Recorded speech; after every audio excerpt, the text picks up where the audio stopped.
ကဲအားလုံးမင်္ဂလာပါအခုကျွန်တော်တို့လာမယ်မေလ9ရက်နေ့ကြာလို့ရှိရင်ကျွန်တော်တို့ရဲ့မြန်မာပြည်ဖွား UFC ရဲ့ Private Champion ရှေကပတ် Champion Joshua Ban နဲ့တော်ဆူရတိုင်းလာတော့ရှစ်တင်ထိုးတောင်းမဲ့ပွဲစဉ်ပဲရှိပါတယ်အဲ့ဒီပွဲမှာဆိုရင်ကျွန်တော်တို့ရဲ့မြန်မာပြည်ဖွားရှေကပတ် Champion ကြီးကကြတော့သူ့ရဲ့ပွဲကအဓိကရေးပါတဲ့ပွဲလို့ကျွန်တော်တို့ပြောလို့ရတယ်ဘာဖြစ်လို့လဲဆိုတော့အဲ့ဒီပွဲမှာဆိုရင်သူ့ရဲ့ဂုဏ်သိက္ခာပိုင်းရဲ့ကျွန်တော်တို့ရဲ့မြန်မာပြည်ရဲ့ဂုဏ်သိက္ခာပိုင်းတွေရောကျွန်တော်တို့ကပါမှာပို့ပြီးတော့သိအောင်ကျွန်တော်တို့သူကလုပ်ပြမှာပဲဖြစ်ပါတယ်စမ်းဆောင်ပြမှာပဲဖြစ်ပါတယ်။ဘာဖြစ်လို့လဲဆိုတော့သူအဲ့ဒီကပတ်ကိုသူရခဲ့တော့ကဆိုရင်လူတော်တော်များများဟုတ်နော်လူတော်တော်များများအဲ့ဒီဥရပမှာရှိတဲ့လူတော်တော်များများကသူကအဲ့ဒီကပတ်ကိုသူကကန်ကောင်းလဲဆိုပြီးတော့သူကကန်ကောင်းလို့ဒီကပတ်ကိုရတယ်ဆိုပြီးတော့လူတွေရဲ့ဝေဖန်ထားတာကိုသူကခံရဒီကကန်ကောင်းလို့ရတာမဟုတ်ဘူးဒီကထိုက်တန်လို့ရတယ်ဆိုတဲ့အကြောင်းကိုအဲ့ဒီပွဲမှာသူသက်သေပြဖို့အခြေရွယ်ဖြစ်ပါတယ်။အဲကြောင့်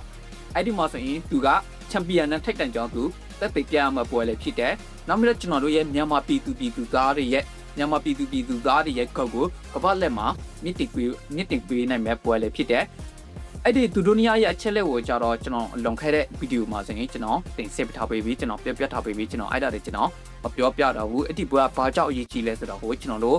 Joshua Ban တွေ့ရောကျွန်တော်တို့အတွက်ရောအားလုံးကိုအရေးကြီးပါတယ်။အဲကြောင့်ကျွန်တော်တို့မြန်မာနိုင်ငံနိုင်ငံသားတွေအနေနဲ့အဲ့ဒီပွဲကိုကျွန်တော်တို့အပေးကြဖို့ကျွန်တော်အနေနဲ့တိုက်တွန်းလိုပါတယ်ကျွန်တော်တို့အပေးမှရမှတ်ပွဲဖြစ်ပါတယ်ကျွန်တော်တို့ဘန်ကလည်းပြောထားတယ်သူ့ကိုအပေးကြဖို့သူကပြောထားတာပေါ့နော်အဲ့ကြောင့်အဲ့ဒီပွဲကိုလာမယ့်မေလ9ရက်နေ့ UFC ထိုင်းကမေလ9ရက်နေ့ဖြစ်ပါတယ်ကျွန်တော်တို့မြန်မာစံတော်ချိန်ဆိုရင်မေလ10ရက်နေ့လောက်ဖြစ်နိုင်တယ်အဲ့ကြောင့်ကျွန်တော်တို့မြန်မာပြည်သူအားလုံးကျွန်တော်တို့ရဲ့ချက်ပီယံကြီးကိုအတူတကွအပေးကြရအောင်โอเคအဲ့ဒီဘက်မှာဘယ်သူကအနိုင်ရရှိမှလို့ထင်တယ်လေပေါ့နော်ကျွန်တော်ကကြတော့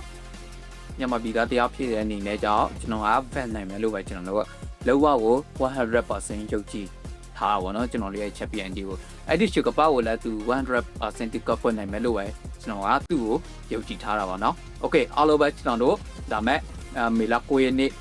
မြန်မာစံတော်ချိန်ဆိုရင်မေလ10ရက်နေ့မြန်မာထိုင်းမေလ10ရက်နေ့မှာဆိုရင်ကျွန်တော်တို့ van ကိုအတူတူအားပေးကြရအောင်လို့ကျွန်တော်တိုက်တွန်းရင်းနေမှာဒီဗီဒီယိုကိုဒီမှာပဲဆက်သချင်ပါတယ်အားလုံးကျေးဇူးတင်ပါတယ်